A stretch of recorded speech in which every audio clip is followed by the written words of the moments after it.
Lada. Hi, I'm Jenny. Hi, I'm Michael. Fundamental movement skills are a quintessential element to a student's ability to perform tasks that will be relevant to their own lives and provide success in the school setting. There are 22 fundamental movement skills which are categorized as either body management skills, locomotor skills, or object control skills. All of these skills are conducive to promoting the socio-emotional well-being of students as they are able to perform the skills that are necessary to progress to team games.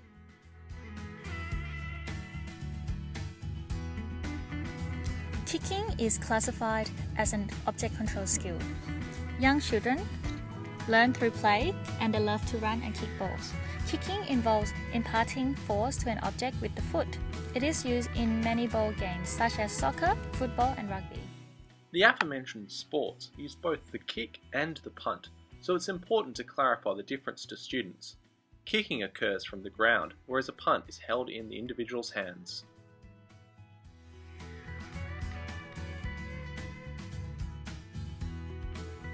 It's one of the explosive skills that's best observed in 3 phases: preparation, propulsion, and follow-through.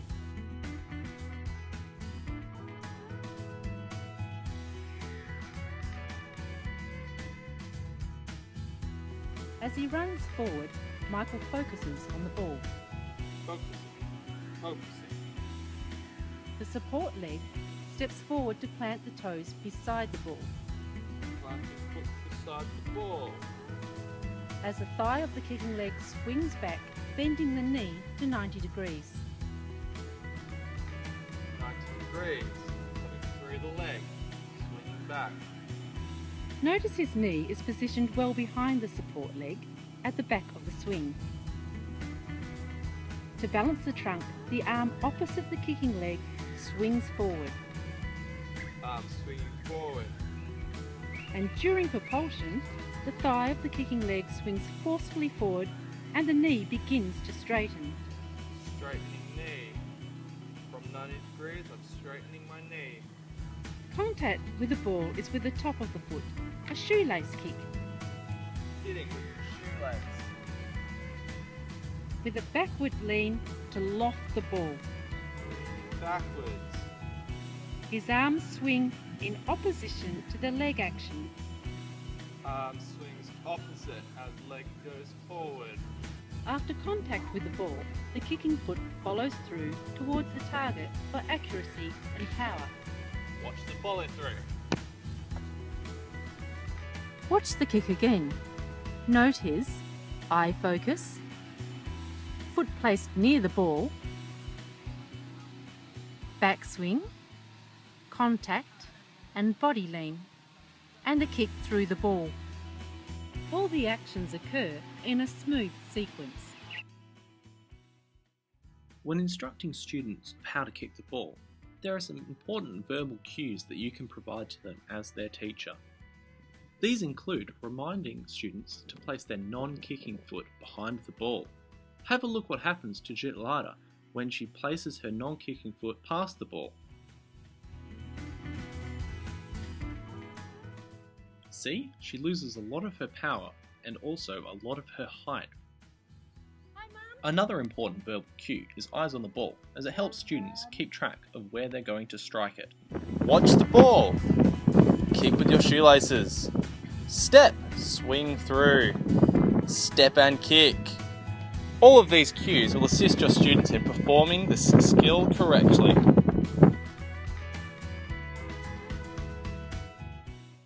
Like English or math, health and physical education must also be assessed, including fundamental movement skills.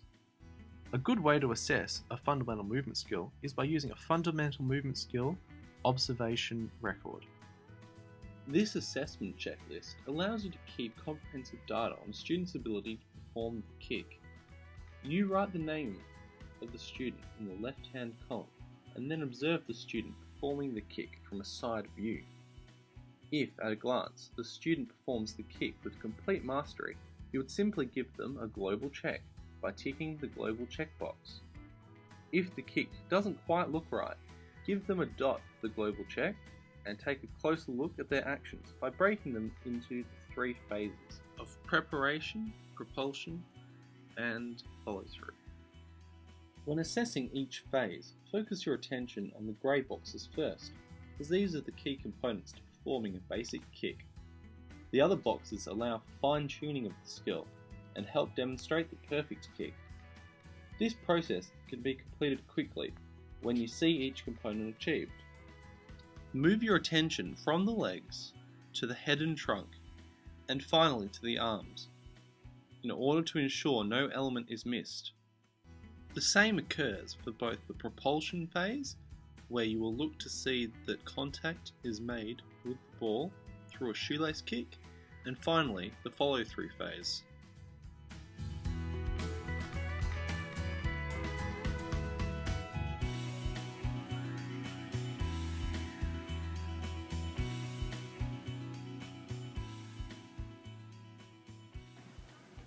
Get your students to line up between 2 cones facing the wall.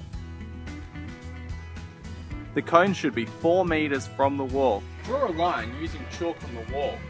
Select a height which will challenge your students, whilst allowing you an opportunity to appropriately scaffold their learning. The objective of this activity is for students to use all of the individual components concurrently in order for them to kick the ball above the chalk line on the wall. Jelana's kick wasn't very successful, so Michael stepped in to help out with some scaffolding. Jelana, I really liked your last attempt. I especially liked your follow through. For your next try, I want you to focus on making sure you plant your foot right next to the ball, and when you bring your leg back, don't just have it on a 90-degree angle, but bring your leg backwards as well before you kick and follow through.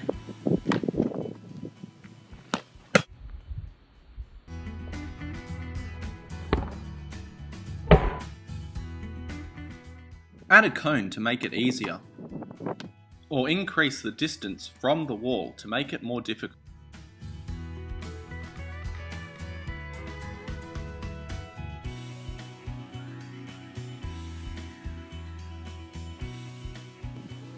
Drill 2. Skittle Scatter. Drill 2 checks for correct angle of knee and leg extension, also known as the Q angle. Place a bowling skittle or similar close behind the children's kicking leg to begin easier. As students kick the ball, their heel should knock the skittle over behind them. The yellow cone represents where the skittle previously was. To increase the difficulty of the activity, move the skittle further away from their kicking leg to allow for more power. As an educator, it is important that you provide avenues for your students to improve their kick outside of class time. Not every student may be afforded the same opportunities as others, so it's important that you provide alternative equipment for them to practice with. Scrunched up newspaper, wrapped in masking tape, is an ideal solution to create a makeshift ball that can be kicked around at home.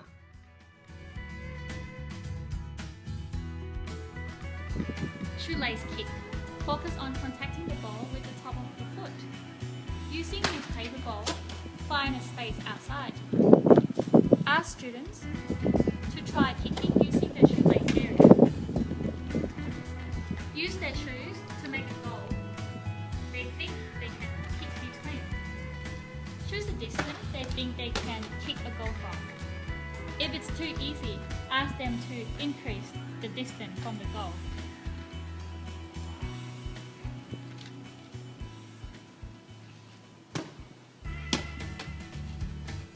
Or decrease the width of the goal.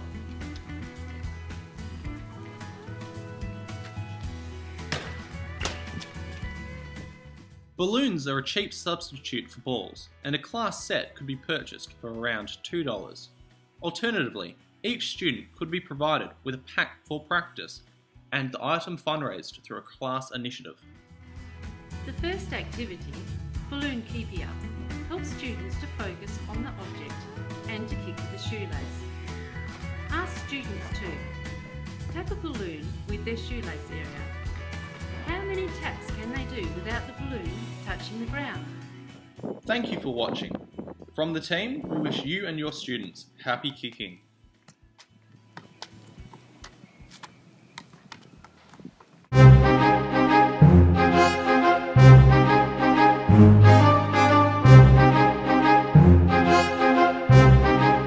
Thank you.